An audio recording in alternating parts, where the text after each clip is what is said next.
membawa Kristus kepada bangsa-bangsa dan bangsa-bangsa kepada gereja Tuhan. Duduk di meja Tuhan.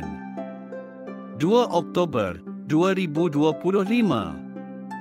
Lukas bab 17 ayat 1 hingga 10. Yesus berkata kepada murid-muridnya, "Jika salah seorang kamu mempunyai hamba yang membajak atau menggembalakan domba, siapakah antara kamu akan berkata kepadanya sewaktu dia pulang dari ladang, 'Marilah segera dan duduklah untuk makan'? Bukankah kamu akan berkata kepadanya, 'Hidangkan makanan dan bersedia untuk melayan aku semasa aku makan. Selepas itu, barulah kamu makan'? Adakah dia mengucapkan terima kasih kepada hamba itu kerana dia menurut perintah? Begitu juga dengan kamu. Apabila kamu telah berbuat segala yang diperintahkan kepadamu, kamu hendaklah berkata, 'Kami ini hamba yang tidak layak menerima apa-apa, kami cuma menjalankan kewajipan kami.'"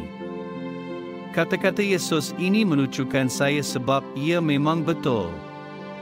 Tiada tuan yang akan menjemput hambanya untuk makan malam selepas kerjanya telah siap.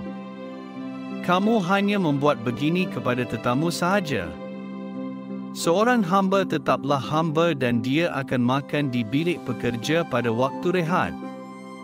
Bila dia sedang bertugas, dia melakukan segala suruhan tuannya.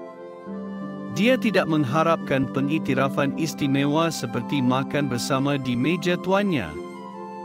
Nampaknya Yesus menyatakan perkara yang jelas di sini, tetapi ramai di antara kita, secara diam-diam, mengharapkan pengiktirafan khas daripada Tuhan walaupun kita sebenarnya hanya melakukan kewajipan kita. Oh, mungkin kita tidak mengucapkannya kerana kita telah diasuh dengan adab yang baik. Akan tetapi, bukankah ada bisikan-bisikan begini di dalam hati, "Kamu menderma lebih daripada yang lain tahun ini. Kamu menghabiskan banyak masa mengecat dan membersihkan kawasan gereja. Kamu sudah mengajar di sekolah minggu selama 30 tahun. Sudah tentu Tuhan ada ganjaran istimewa untuk kamu." Bila Yesus berkata dalam petikan di atas, semua impian kita jatuh berkecai. Yesus memang betul.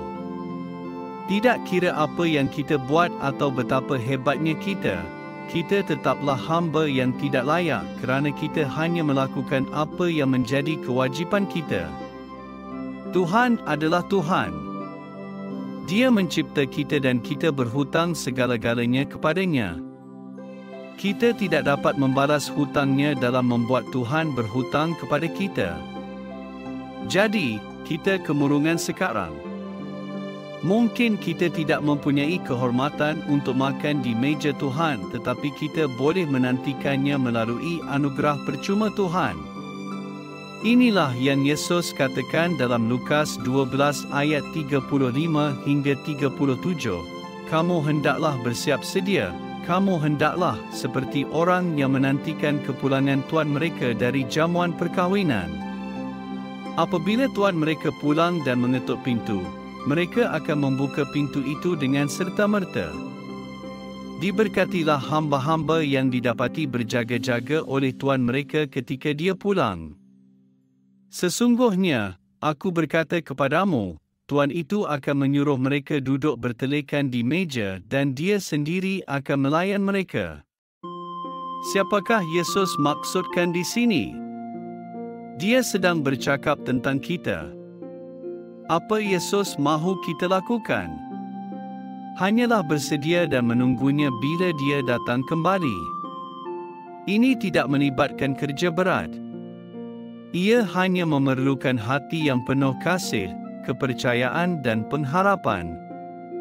Apabila Yesus kembali, dia berjanji dia sendiri akan melayan kita di mejanya kerana dia mengasihi kita dan kita mengasihi dia.